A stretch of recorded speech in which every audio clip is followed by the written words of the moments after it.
There's a particular kind of silence that fills a room after someone says, "I'm fine."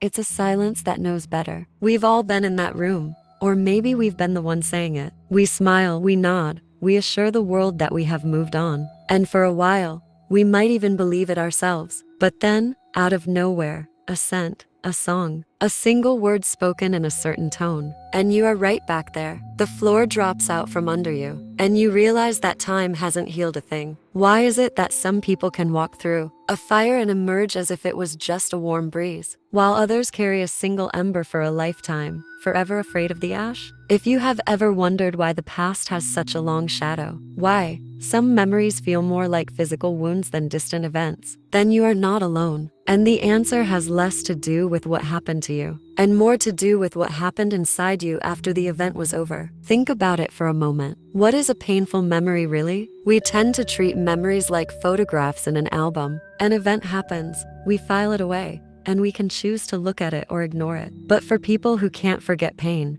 it doesn't work like that. For them, the memory is a living thing. It breathes, it changes, it whispers. The real difference between those who heal and those who are haunted often comes down to one crucial moment: the moment of acceptance versus the moment of resistance.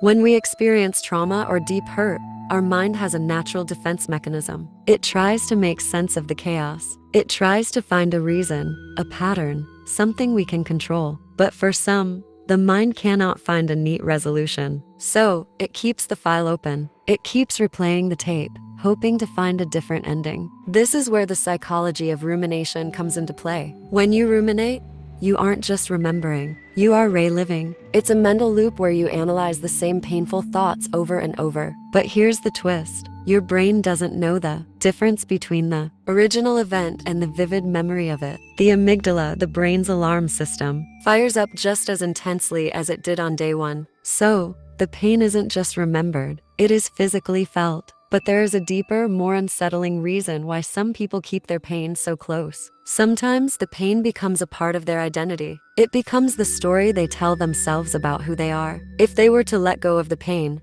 who would they be? We often find a strange, dark comfort in our suffering because it is familiar. It's like holding onto a scar because you are afraid of the smooth skin underneath, afraid it might be too fragile to survive the world. Consider how this plays out in relationships. A person who feels they were wronged in a past relationship might carry that suspicion into every new connection. They aren't protecting themselves from the old partner. They are protecting themselves from a ghost. They analyze every text message, every hesitation, looking for the betrayal they are so certain is coming. The tragic irony is that by trying so hard not to get hurt again, they often sabotage the very love they seek. This isn't a sign of weakness. It's a sign of a system that is working too hard. Our psyche is wired for survival, not for happiness.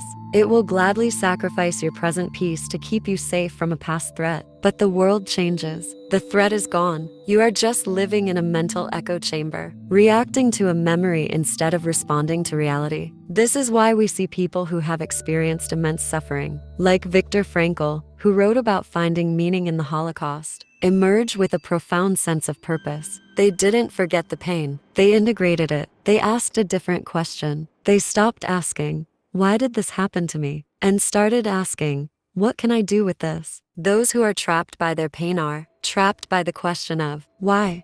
They are stuck on the ground floor of the incident. But those who move forward have found a way to build a second story. They use the foundation of their pain to build something taller. They don't forget the basement, but they don't choose to live in it. A lot of this comes down to what psychologists call cognitive reappraisal. It's the ability to reframe your understanding of an event. It doesn't mean you lie to yourself and say it was fine. It means you look at the event through a wider lens. You acknowledge the pain as a fact of your history, but you also acknowledge that it is not the only fact. It is one chapter, not the whole book.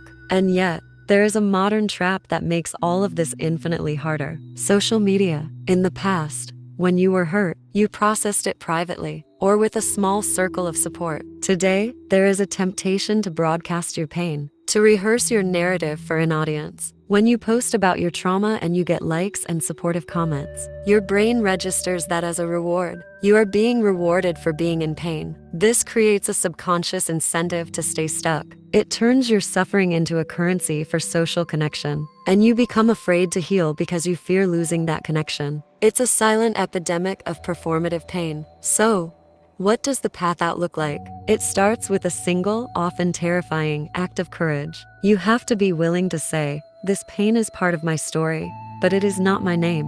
It means recognizing that remembering is not the same as reliving. You can acknowledge a memory without allowing it to hijack your body and mind. It means watching your thoughts as if they are clouds passing in the sky. You can say, there is that old familiar cloud of grief, without building a house in the middle of the storm. And it also means forgiving yourself. Forgive yourself for not moving on faster. Forgive yourself for not having all the answers. Sometimes we hold onto the pain because we blame ourselves for being hurt. We think, if I was smarter, stronger, better, this wouldn't have happened.